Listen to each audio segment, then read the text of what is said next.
पंचायत चुनाव की वजह से तेजी से फैला कोरोना, ये बात सामने आ रही है। उत्तर प्रदेश के गांव में कोरोना का कहर है। एक महीने में 120% की तेजी से बढ़ा है संक्रमण। चुनाव से पहले 6,30,000 संक्रमित थे, चुनाव के बाद 14 लाख लोग संक्रमित हो गए, तो 120% की दर से बढ़ गया संक्रमण उत्तर प्रदेश में। और इसको जो पंचायत चुनाव हुए उनको एक बड़ी वजह माना जा रहा है, गांवों में जिस तेजी से ये कोरोना अपना पैर पसारते जा रहा है इसकी वजह से। लेकिन देखिए, पंचायत चुनाव ने क्या कोरोना फैलाया और उसकी वजह से किस तरह से स्थिति बदलती चली गई, ये देखिए। और इसी वजह से हम ये सवाल उठा रहे हैं कि क्या मतदान जरूरी है या जान जरूरी है। कैसे ऐसा हुआ है, देखिए आपको बताते हैं। पंचायत चुनाव ने क्यों फैलाया कोरोना और इस पर क्यों बार बार सवाल उठ रहे हैं, क्या ऐसा है।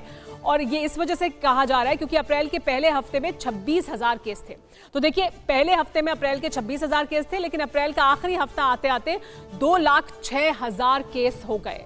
तो 26,000 से 2 लाख केस हो गए एक महीने के भीतर। और देखिए ग्राफ किस तरह से बढ़ता गया है हफ्ते दर हफ्ते अप्रैल के महीने में।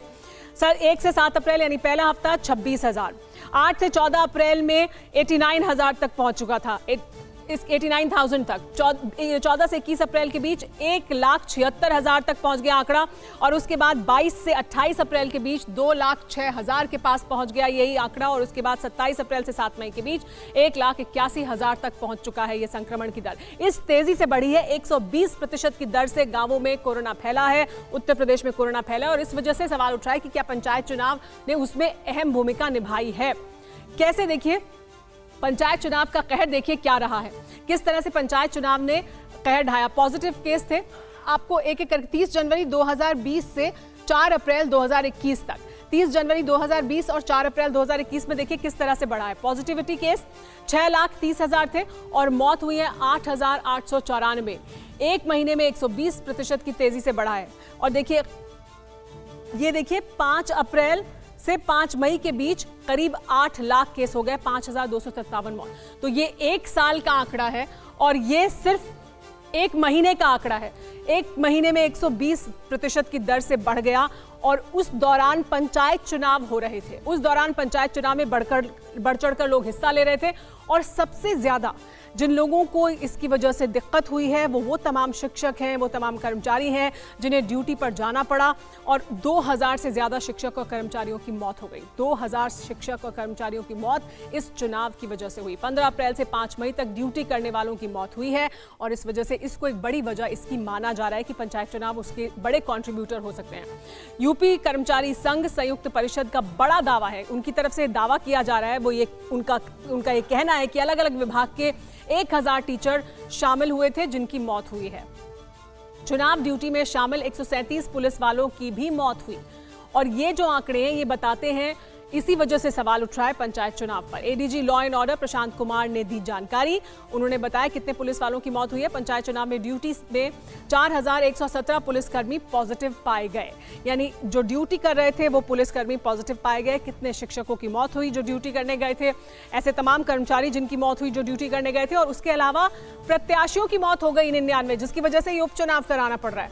विक्रम सिंह जी, ये जो तमाम कर्मचारी हैं जिन्हें जाना पड़ा ड्यूटी पर, जिनकी मौत हुई है, सीधे तौर पर अभी तक स्टैब्लिश नहीं हुआ है, लेकिन ये बड़ी वजह माना जा रहा है कि पंचायत चुनाव की वजह से उनका एक्सपोजर बढ़ा। और ये एक बड़ी वजह हो सकती है उनके संक्रमित होने के वजह के पीछे।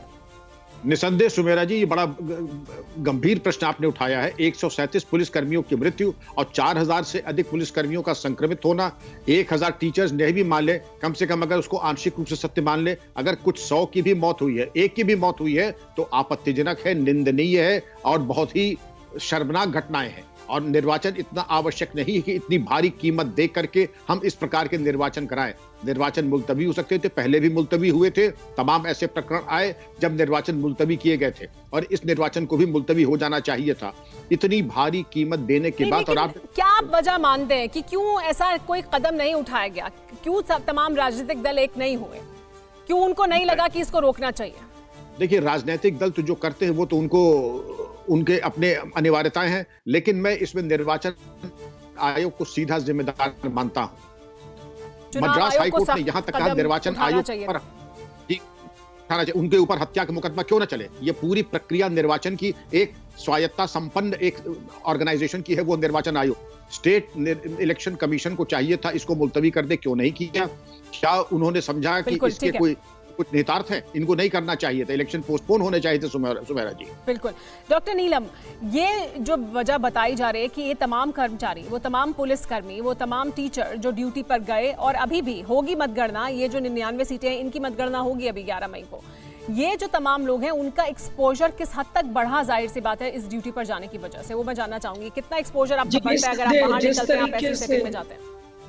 बेसिक तरीका आपको कोरोना की ट्रांसमिशन बचाने का इज आपको अपनी डिस्टेंस रखना है और बाहर नहीं। जहाँ एक तरफ हम लॉकडाउन की बात कर रहे हैं, मुझे यकीन नहीं हो रहा है कि दूसरी तरफ हम पंचायत की ये सोच भी रहे हैं कि किस तरीके से इलेक्शंस हो, और उनकी मौत का जिम्मेदारी 100%, क्योंकि जिस तरीके से डॉक्टर्स की डेथ हुई थी फर्स्ट वेव में वैक्सीन मिलने से पहले, उसी तरीके से ये अपनी ड्यूटी में जान को बैठे और ड्यूटी का एक्सपोजर हुआ उसको।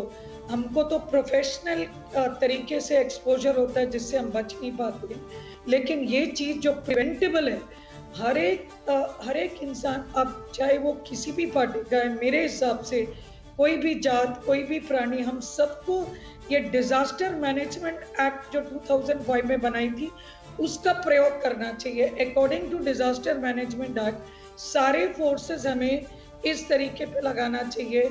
और अब हम देख रहे हैं कि हर एक बेसिक चीज में सुप्रीम कोर्ट को आना पड़ रहा है टास्क फोर्स बनाने के लिए। तो सारी स्टेट्स की गवर्नमेंट को आई थिंक ये आना चाहिए कि दैट, क्योंकि सब गवर्नमेंट को इम्यूलेट करते हैं, फॉलो करते हैं। जब आप प्रजा को कहेंगे कि आप बाहर ना निकले और एक तरफ से ये सब हो रही है, तो वो क्यों मानेंगे, कैसे मानेंगे? बिल्कुल बिल्कुल। फिक्र आपकी, सोमवार से शुक्रवार रात 9 बजे सिर्फ TV9 भारतवर्ष पर।